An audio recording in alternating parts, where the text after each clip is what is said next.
Thank you very much.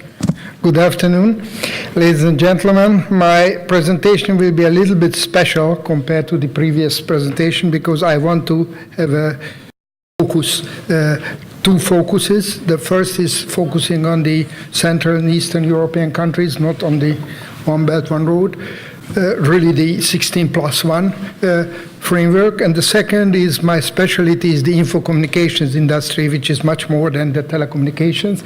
And I think this is a very important topic for the One Belt, One Road. I want to convince you that this is interesting. First, I want to somehow make some arguments why info communications is so important today. Info communications is really the major driver of the new type of globalization, in my opinion. And the second is, it was mentioned before that the communications infrastructure is part of the One Belt, One Road initiative, but it was not emphasized as much as I tried to. And then I introduced two programs which are of great importance. One is the Made in China 2025. It was discussed in the Hungarian press before, but in a very critical way. I think it's a very important program, maybe the most important strategic program of the new Chinese 5-year plan. And then I compare the Chinese program with the Industry 4 programs in the EU member countries, including, of course, Germany, the flagship country in this initiative, but we have got Hungarian strategic program and many programs in the region, in the Central and Eastern European region.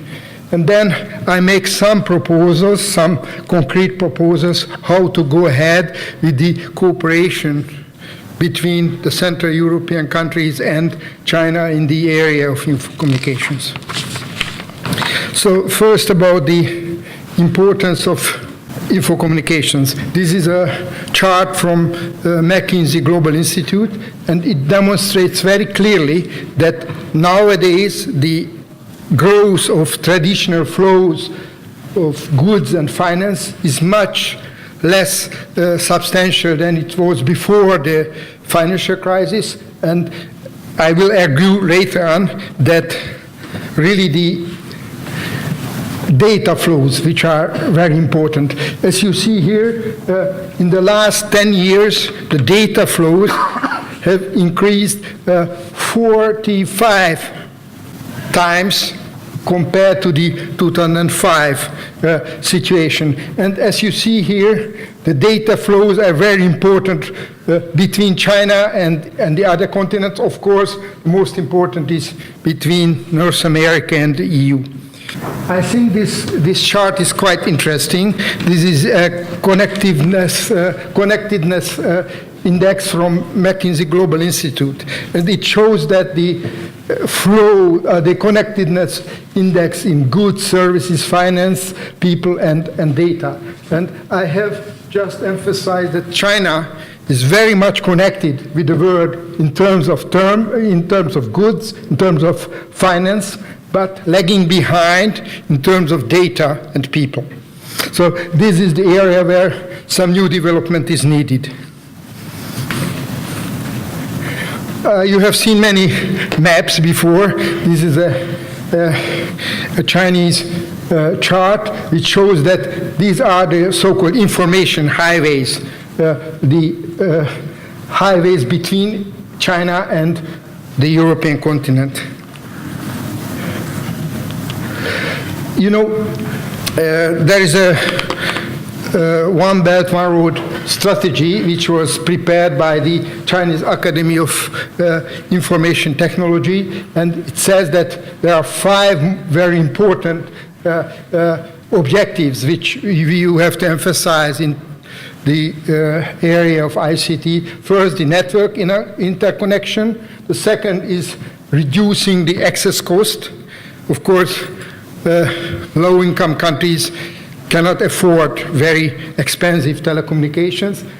The third very important point is bridging the digital divide between the wealthy and the poor, and also promote the popularizing of ICT applications. If you have been in China, you know that some applications like WeChat or Alipay are very much used there, and they are good for popularizing in other countries, including Central and Eastern Europe.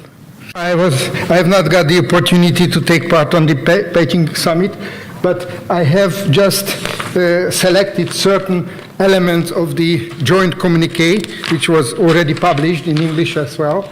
And I want to emphasize here that the joint communique has also got a major priority to the development of the ICT. The first point is that supporting innovation action plans for e-commerce and digital economy and smart cities. Second point is developing telecommunications information technology. And the third point, which is also very important, to promote e-commerce and digital economy.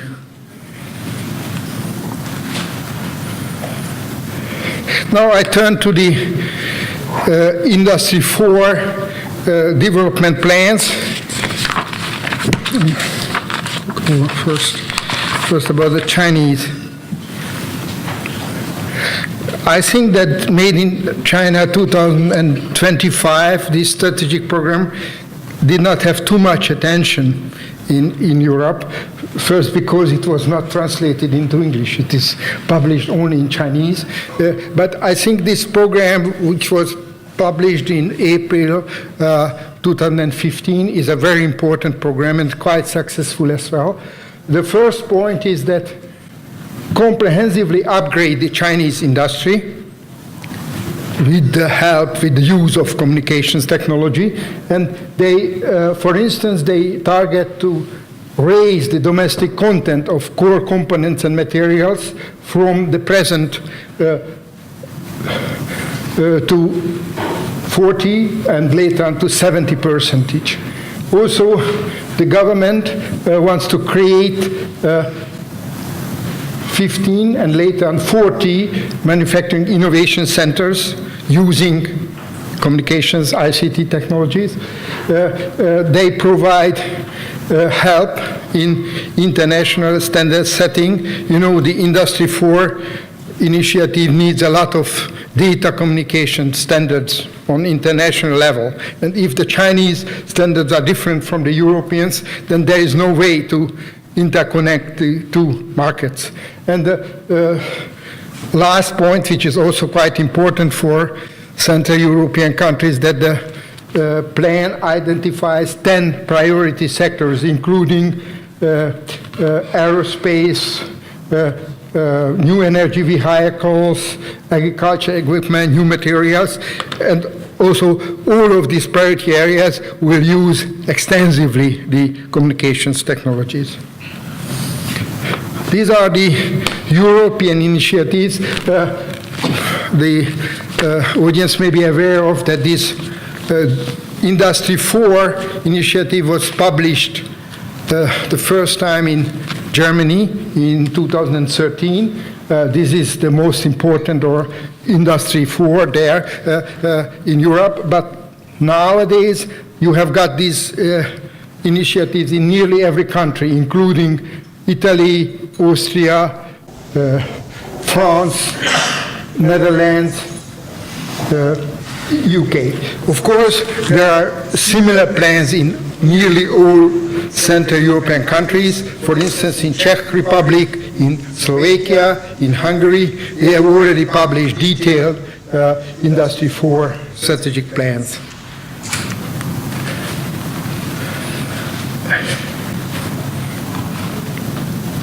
The Hungarian initiative is called Industry 4 National Technological Platform.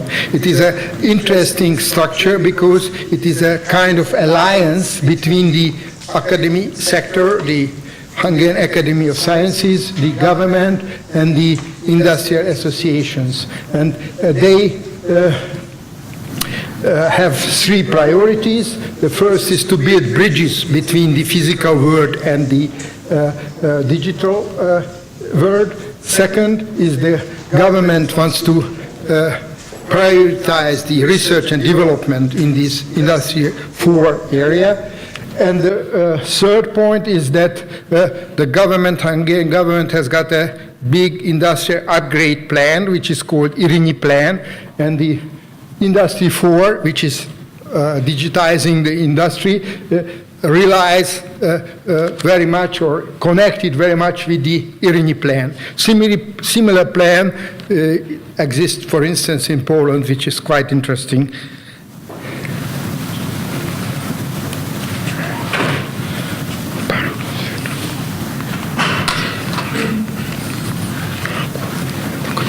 I already, the last slide is about the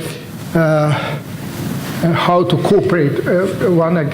Okay, so I think that this ICT is really a very important area for cooperation between the Chinese and the Central and Eastern European firms. I have 3 points here. The first is that Chinese internet companies like Alibaba or Baidu are quite famous in China, but they are not as well known in Europe. But they have got very advanced solutions supporting Industry 4 platforms like big data or cloud services, and these services are welcome in the Central European countries as well.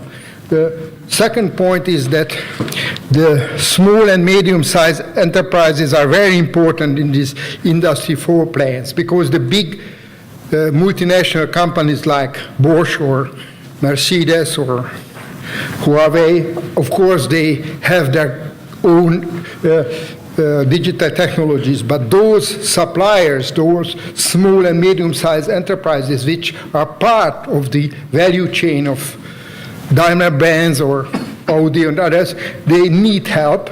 They need assistance in upgrading their existing IT systems, existing telecommunications plans, and of course, here the Chinese experience is very important for us.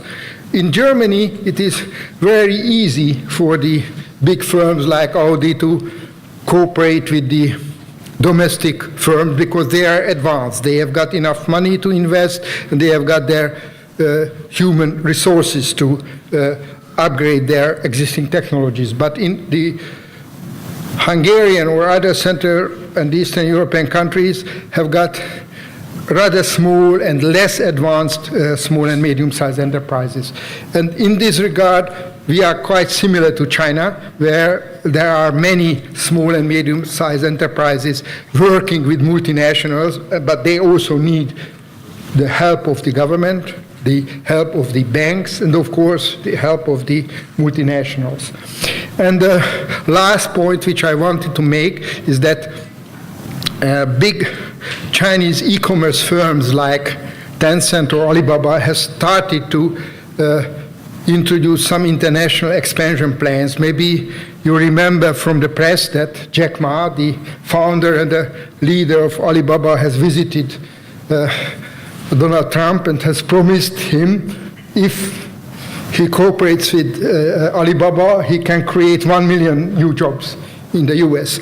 I think, and using the Alibaba, I think that the Hungarian fruit or agriculture, others have got also a market for Chinese export if we use these internet platforms like Tmall or Alibaba's other platforms or Tencent. So in my opinion, this can be an interesting area to start cooperation. And as we have heard in the morning, the 16+1 cooperation framework is still under development, and there is room to introduce new concepts. And in my opinion, info communications can be one of the new concepts. So popularizing the Chinese programs, maybe translating or maybe publishing some case studies on Made in China would be very important, and also consultation and cooperation between government entities, but of course